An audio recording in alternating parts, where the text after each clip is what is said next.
नमस्कार बच्चों, हिंदी की कक्षा में आपका स्वागत है। बच्चों, आज हम भाषा माधुरी पुस्तक का 13वां पाठ पढ़ेंगे, जिसका शीर्षक है प्रिय पौधा। जैसे कि नाम से प्रतीत होता है कि इसमें पौधों के विषय में बताया गया है।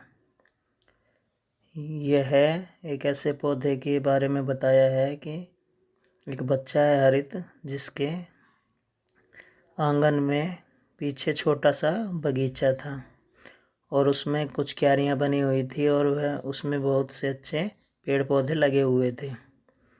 उन पेड़ पौधों की देखभाल उसकी ताई करती थी और साथ में हरित भी उन पेड़ पौधों की देखभाल करता था। जैसा कि आपको भी पता ही है कि पेड़ पौधों में भी मनुष्य के समान जीवन होता है। वह भी मनुष्य के समान स्पर्श यानी छूना इत्यादि का अनुभव करते हैं। तो इसमें बताया गया है कि कैसे हरित इसमें पेड़ पौधों की देखभाल करता है और अपनी गिटार की धुन पर एक पौधे को आकर्षित करता है और वह पौधा भी नृत्य जैसी क्रियाएं करता है। वह एक पुष्प प्रदर्शनी में उसे प्रदर्शित करना चाहता है ताकि उसे पुरस्कार मिल सके, लेकिन कोई उसके पौधे को चुरा लेता है और अपने नाम से उस प्रदर्शनी में उस पौधे को प्रदर्शित करता है। परंतु हरित अपनी गिटार की धुन पर उस पौधे को दोबारा वहां नचा देता है, जिससे पता लगता है कि वह पौधा किसी और का नहीं हरित का है और वह जो अपने नाम से उसे प्रदर्शित करता है वह वहां से चुपचाप चला जाता है और प्रिय पौधे का पुरस्कार, सर्वश्रेष्ठ पौधे का पुरस्कार हरित को मिलता है। तो आइए शुरू करते हैं पाठ 13, प्रिय पौधा। हरित के घर के पिछवाड़े छोटा सा आंगन था। आंगन में एक बगीचा था। बगीचे में छोटे बड़े अनेक पौधे थे। कुछ पौधे क्यारियों में लगे हुए थे। गमलों में भी तरह तरह के पौधे थे। क्यारियों में मौसम की सब्जियों के अनेक पौधे थे। उन पौधों में कुछ बेलें भी थी। बेलें बड़े वृक्षों के सहारे ऊपर की ओर चढ़ी हुई थी। हरित की ताई की पेड़ पौधों में बहुत रुचि थी। घर के कामकाज से उन्हें जो भी समय मिलता उसे पेड़ पौधों की देखभाल में ही बिताती। रसोई के लिए वह अधिकांश यानी अधिकतर अपने बगीचे में ही उगाती। धीरे धीरे हरित की रुचि भी पेड़ पौधों में बढ़ने लगी। वह बगीचे के कार्यों में अपनी ताई का हाथ बटाने लगा। एक बार हरित की ताई को किसी आवश्यक कार्य से शहर से बाहर जाना पड़ा। उनकी अनुपस्थिति यानी गैरहाजिरी में हरित ने पेड़ पौधों की देखभाल बहुत लगन से की। ताई ने जब वापस आकर अपना बगीचा देखा तो वह बहुत प्रसन्न हुई। उन्होंने उसकी पीठ थपथपाई यानी कि शाबाशी दी। कुछ दिन बाद वह अपनी ताई को पेड़ पौधों के विषय में नए नए सुझाव देने लगा। उसमें कुछ सुझाव बहुत उपयोगी होते। हरित गिटार भी बजाता था। जब वह गिटार बजाता तो पूरी तरह डूब जाता था। कभी कभी वह पेड़ पौधों के बीच गिटार बजाता। उसे लगता गिटार की धुन पर अनेक पेड़ पौधे नाचते हैं। वह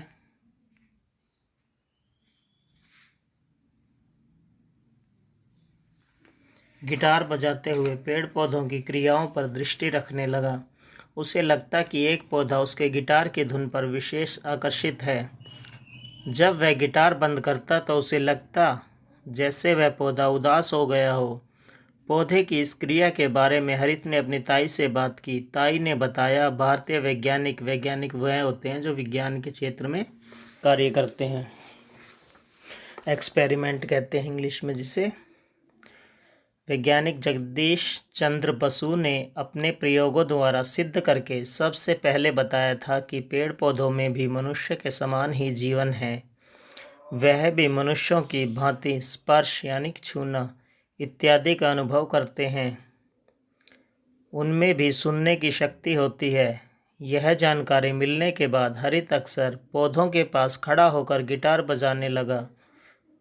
वह पौधा महीनों के स्थान पर दिनों में तेजी से बढ़ने लगा।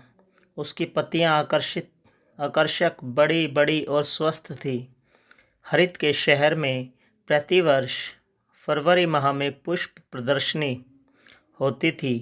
उसमें तरह तरह के पौधे और पुष्प गमलों में प्रदर्शित किए जाते थे। प्रदर्शनी में पौधों और पुष्पों को अलग अलग वर्गों में रखा जाता था। उनमें से स्वस्थ, सुंदर और आकर्षक पौधों को पुरस्कार दिए जाते। हरित को जब पुष्प प्रदर्शनी के विषय में पता चला तो उसने भी भाग लेने का निर्णय किया।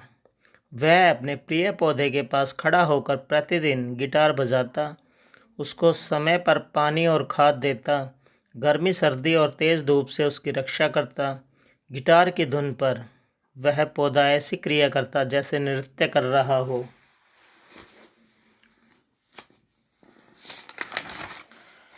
पुष्प प्रदर्शनी में एक दिन शेष रह गया। हरित को पूरा विश्वास था कि उसके पौधे को अवश्य पुरस्कार मिलेगा। इस विश्वास के साथ वह सो गया। नींद में भी वह पुरस्कार पाने का सपना देखता रहा। सुबह जब उसकी नींद खुली तो वह अपने बगीचे में गया। उसे अपना प्रिय पौधा नहीं दिखाई दिया। वह परेशान हो गया। वह भागा भागा अपनी ताई के पास रसोई घर में गया। उसने ताई से पौधे के विषय में पूछा। ताई ने कहा कि उसने पौधा नहीं देखा। वह रोने लगा। ताई ने उसे चुप कराते हुए कहा, जिसने पौधा चुराया है वह उसे प्रदर्शनी में ज़रूर लेकर आएगा। हम उसे वहाँ पकड़ लेंगे। अगले दिन पुष्प प्रदर्शनी प्रारंभ हुई। हरित वहाँ पहले ही पहुँच गया। उसका पौधा उसके मोहल्ले के एक लड़के ने अपने नाम से प्रदर्शित किया हुआ था। हरित ने प्रदर्शनी के आयोजक होते हैं जो आयोजन करते हैं और उनका प्रबंध करते हैं। आयोजकों को अपने पौधे के बारे में बताया। उसने कहा कि पौधा गिटार की धुन सुनकर नृत्य जैसी क्रिया करता है। आयोजकों ने पौधा एक कमरे में रख दिया। हरित ने वहां गिटार बजाया। पौधे ने नृत्य जैसी क्रिया की। यह सब यह देखकर दंग रह गए। लगा कि जैसे पौधा झूम रहा हो। आयोजक बाहर आए तो देखा कि पौधे को अपने नाम से प्रदर्शित करने वाला लड़का गायब था।